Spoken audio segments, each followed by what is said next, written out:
Selamat pagi, saudara, kembali berjumpa di segmen Kompas Bisnis Sapa Indonesia Pagi. Saya Paskali Siswari.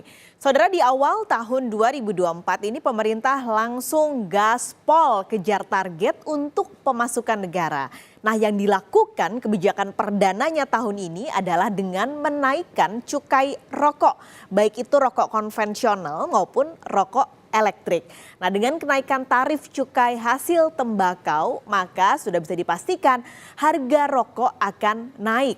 Kenaikan cukai ini dibuat berbeda-beda, saudara, tergantung dari jenis rokoknya. Kita akan lihat yang pertama, yang kenaikan tarif cukainya paling besar. Yang kenaikan tarif cukainya paling besar yang dilakukan pemerintah adalah yang pertama, kita berikan datanya, ada 3 jenis rokok, yaitu sigaret kretek mesin, sigaret putih mesin, sigaret kretek tangan filter, atau sigaret putih tangan filter. Kenaikannya untuk 3 jenis ini adalah 11,5% sampai 11,9%. Kami coba breakdown ya, saudara, dari ketiga jenis ini. Kalau sigaret kretek mesin, ini berarti semua prosesnya dibuat oleh mesin. Untuk golongan 1 naik 11,8%, sementara golongan 2-nya naik 11,5%. Golongan kedua atau jenis kedua adalah sigaret putih mesin. Ini juga semuanya memakai mesin, berarti tidak ada dengan buatan tangan orang. Ini naiknya untuk golongan 1 adalah 11,9%, berarti yang paling tinggi dari semua jenis ini. Sementara golongan 2-nya naik 11,8%.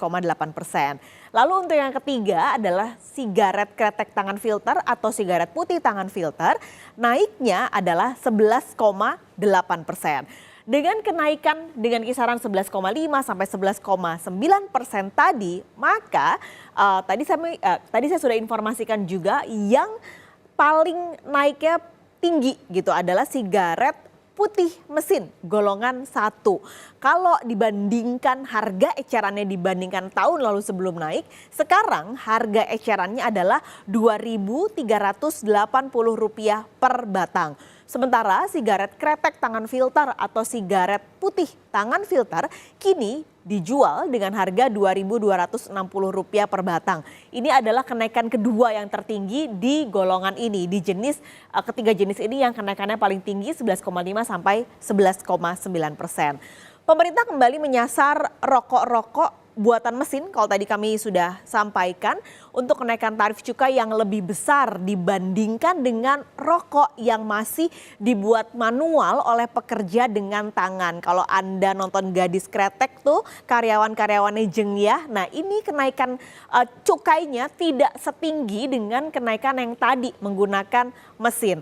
Sigaret kretek tangan, saudara, kenaikan cukainya adalah dengan kisaran 3,3% sampai 4,7%. Ini dibedakan dengan golongan-golongan masing-masing. Jadi golongan 1 naiknya 4,7%, golongan 2 naiknya 4,2%, golongan 3 naiknya 3,3%.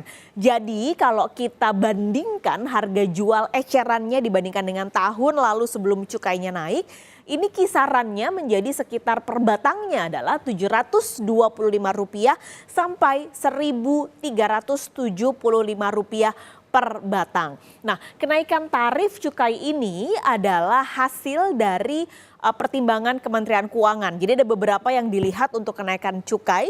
Seperti yang pertama adalah sebenarnya selain untuk menambah pendapatan dan penerimaan negara, pemerintah juga ingin mengendalikan konsumsi, terutama mungkin untuk menyasar konsumsi yang dipakai atau yang dikonsumsi oleh anak-anak dengan usia di bawah umur yang sebenarnya belum boleh mengkonsumsi rokok. Lalu juga ada keberlangsungan industri dan yang terakhir adalah pemberantasan rokok ilegal. Tadi saya juga sudah sampaikan gak hanya rokok-rokok konvensional yang kena cukai naik, rokok elektrik akhirnya juga resmi kena pajak karena pemerintah menilai penerapan pajak rokok elektrik ini harus segera dilakukan. Tahun ini dilakukan untuk memberikan keadilan kepada pelaku industri karena nggak fair kalau yang kena cukai dan pajak hanya rokok-rokok konvensional. Akhirnya diberikan pajak rokok elektrik adalah 10%. Kenaikannya dimulai pada tahun ini. Nah, penerimaan negara dari pengenaan pajak rokok elektrik ini hitung-hitungannya sebenarnya masih nggak besar. Kalau dilihat di tahun 2023 totalnya adalah 175 miliar rupiah. Berarti itu hitungannya adalah hanya 10% saja dari total 1,75 triliun rupiah untuk penerimaan cukai rokok. Begitu juga dengan penerimaannya, hanya sekitar 0,82% dari total penerimaan cukai hasil tembakau, saudara. Jadi sebelum memberikan pajak pada tahun ini, sebenarnya sudah sempat ada protes gitu ketika pemerintah sebenarnya sudah ingin memberikan cukai atau pajak untuk rokok elektrik di beberapa tahun lalu. Akhirnya pemerintah oke lah kita kasih relaksasi, nggak akan ngenain pajak rokok elektrik saat pengenaan cukai atas rokok elektrik di sekitar 2018. Tapi dianggap transisinya sudah cukup dari 2018 sampai 2024 hingga akhirnya pada tahun ini implementasinya diberlakukan pajak rokok elektrik sebesar 10%. Nah, kalau melihat penerimaan bea cukai secara umum sepanjang 2023, kita hitung atau kita lihat realisasinya ini mencapai 97% dari target. Ini detailnya, saudara. Angka yang sudah diumumkan oleh Kementerian Keuangan sekitar 2 pekan lalu di APBN kita, kepabeanan dan cukai di APBN 2023. Realisasi yang terhitung per Desember adalah 286,2 triliun rupiah. Ini sama-sama tidak mencapai target ketika APBN diketuk palu, yaitu targetnya 303,2 triliun rupiah. Lalu direvisi di Perpres 75 tahun 2023 turun menjadi 300,1 triliun rupiah. Nah, sama-sama tidak mencapai target realisasinya, yaitu hanya 286,2 triliun. Tapi sebenarnya Kementerian Keuangan bilang kalau tidak mencapainya realisasi kepabeanan dan cukai ini salah satunya adalah karena pendapatan dari cukai rokok, saudara. Jadi tahun lalu ini sebenarnya pemerintah juga sudah naikin tarif cukai rokok dengan besaran rata-rata sekitar 10% untuk pengendalian konsumsi. Jadi walaupun cukai hasil tembakaunya minus, dan ini menjadi hal yang baik berarti karena konsumsinya bisa ditekan, tapi di saat yang sama ada penerimaan cukai yang naik atau tumbuh, yaitu penerimaan cukai minuman mengandung etil alkohol tumbuh 0,4%. Kalau ini salah satunya adalah sejalan dengan pemulihan industri pariwisata. Menteri Keuangan Sri Mulyani juga bilang, saudara, kalau sebenarnya penurunan cukai yang tadi disampaikan adalah hal positif karena pemerintah terbilang berhasil mengendalikan konsumsi rokok, terutama kembali kami garis bawahi untuk mereka yang di bawah umur. Kami berikan kepada Anda pernyataan dari Menteri Keuangan Sri Mulyani.